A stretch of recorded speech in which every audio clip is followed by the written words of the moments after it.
saja, niatnya sih mencuri ponsel di toko ponsel, ternyata tak taunya yang diambil bala ponsel mainan. Upaya menciptakan inflasi unggul yang berdaya saing tinggi dari Kalimantan Tengah.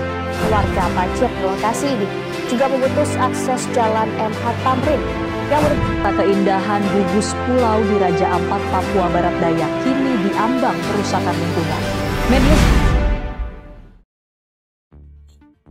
Heboh, Menteri Pertanian Abdi Amran Sulaiman mengungkapkan temuan sebanyak 212 merek beras diduga melakukan pengoplosan dan pelanggaran standar mutu. Masyarakat mengalami kerugian akibat kasus beras oplosan lebih dari 99 triliun. Sebelum itu, jangan lupa tekan tombol like, komen, dan subscribe. Juga nyalakan tombol loncengnya agar tidak ketinggalan berita terbaru dari kami. Beras oplosan kini menjadi sorotan setelah Menteri Pertanian Amran Sulaiman membongkar hasil temuan lapangan Kementerian Pertanian bersama Satgas Pangan, Kejaksaan, Badan Pangan Nasional, dan unsur pengawasan lainnya. Menteri Pertanian Andi Amran Sulaiman mengungkapkan sebanyak 212 merek beras diduga melakukan pengoplosan dan pelanggaran standar mutu. Disebutkan dari 268 merek beras yang diuji di 13 laboratorium di 10 provinsi, sebanyak 212 merek ditemukan bermasalah. Modus yang digunakan tidak hanya merugikan konsumen secara kualitas, tetapi juga menyebabkan kerugian ekonomi yang diperkirakan mencapai 99 triliun per tahun. Ini seperti menjual emas 18 karat tapi dibilang 24 karat. Padahal harganya jelas beda. Konsumen kita dirugikan hampir sekitar 100 triliun rupiah, kata Amron yang dikutip pada Senin tanggal 14 Juli 2025. Beberapa merek yang disebut Mentan dalam konferensi pers diantaranya Sania, Sofia, Fortune, dan Sip yang diproduksi oleh Wilmar Group. Lalu Setra Ramos, beras Pulen Wangi, Food Station, dan Setra Pulen milik Food Station Cipinang Jaya. Lalu ada lagi dari Raja Platinum dan Raja Ultima milik PT Belitang Panen Raya, serta Ayana yang diproduksi oleh PT Sentosa Utama Lestari Java Group. Merek-merek ini disebutkan sebagai contoh dari 212 merek beras yang akan diumumkan secara resmi dan bertahap kepada publik. Beberapa di antaranya bahkan sudah ditarik dari peredaran oleh sejumlah retail modern karena viral di media sosial. Data Kementan menunjukkan sebanyak 85,56% beras premium tidak sesuai mutu. Lalu 59,78% dijual di atas harga eceran tertinggi dan 21%-nya memiliki berat kurang dari yang tertera di kemasan. Polisi lewat Satgas Pangan pun telah memanggil sejumlah perusahaan terkait temuan tersebut.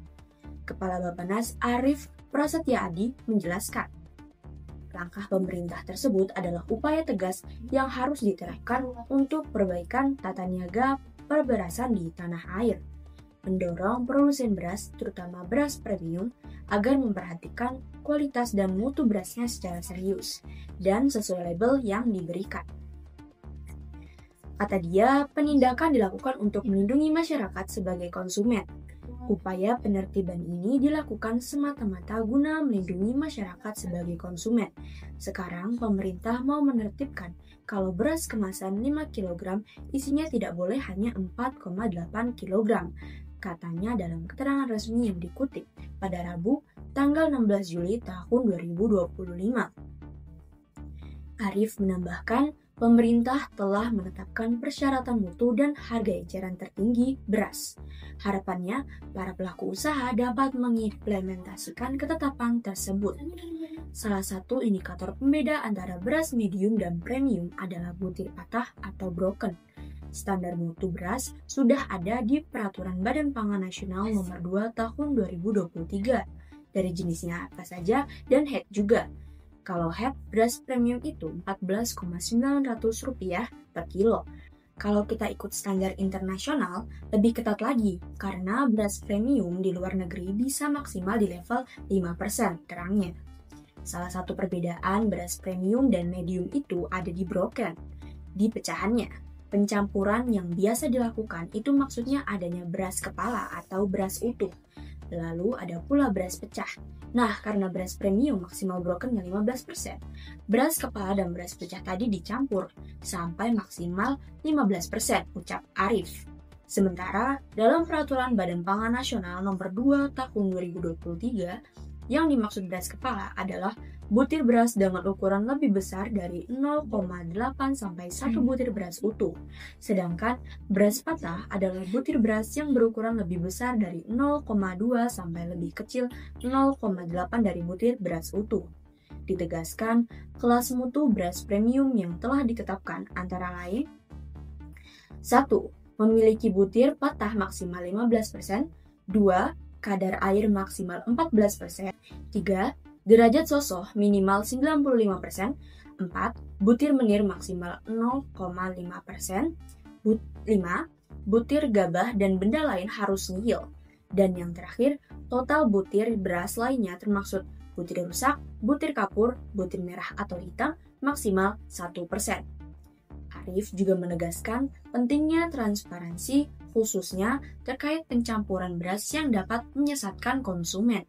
Yang perlu menjadi perhatian adalah jangan sampai mencampurkan beras stabilisasi pasokan dan harga pangan yang dijual dengan harga sesuai head beras medium, lalu menjualnya dengan harga mendekati head beras premium, tukasnya.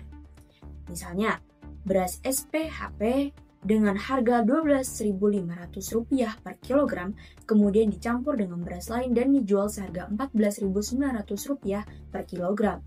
Praktik seperti ini tidak dibenarkan, tidak boleh, karena merugikan masyarakat dan melanggar ketentuan yang berlaku. Ini karena ada subsidi dari negara, tambah Arief mengingatkan. Sementara itu, panel harga pangan Bappenas mencatat, per 15 Juli 2025, rata-rata harga beras premium di zona 1 berada di Rp15.390 per kilogram atau 3,29%. Sementara di zona 2 berada di Rp16.465 per kilogram atau 6,92%. Di atas head dan zona 3 di Rp18.177 per kilogram atau 15,04% melampaui head.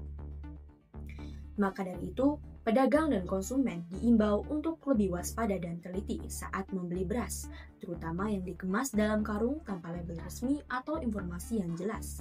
Pemerintah juga terus mengawasi peredaran beras di pasaran, guna mencegah masyarakat tertipu oleh praktik manipulatif ini. Sekian informasi dari kami, jangan lupa pencet tombol like, komen, dan subscribe.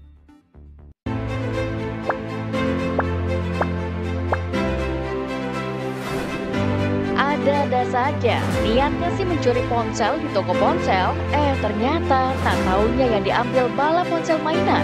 Upaya menciptakan populasi unggul yang berdaya saing tinggi dari Kalimantan Tengah.